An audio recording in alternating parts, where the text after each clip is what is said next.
अब अगले मैच की जरा बात कर लेते हैं। थोड़ा सा टाइम रह गया हमारे शो में, तो कल होगा मैच बांग्लादेश वर्सेस श्रीलंका। इससे पहले के लिए सबकी prediction, let's have a look at के हेड टू हेड दोनों टीमों के दरमियान क्या बता रहा है।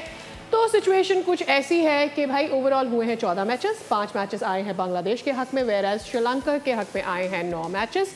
और पहले बैट करते हुए ज़्यादा भारी पड़ रहा है श्रीलंका का, सेकंड बैट करते हुए भी they are better than Bangladesh. कल क्या होगा ये जानना है हमें। प्रेडिक्शंस जनाब। अब बाय द वे अब तक सब इक्वल पेडेस्टल पे, सब 3-3-3-3। श्रीलंका श्रीलंका श्रीलंका श्रीलंका सादिया श्रीलंका सही है, पर श्रीलंका अब गेम चेंज हो गया इतवार से, गेम चेंज हो गया इस बार।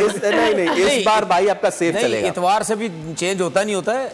इतवार के पाकिस्तान इंडिया के मैच के बाद जब प्रेडिक्शन होगी ना, सबसे पहले फैसल से लेंगे। अच्छा ठीक है सर, जैसे आप बोलेंगे। सब्सक्राइब करें और बेल दबाएं ताकि कोई खबर रह न जाए।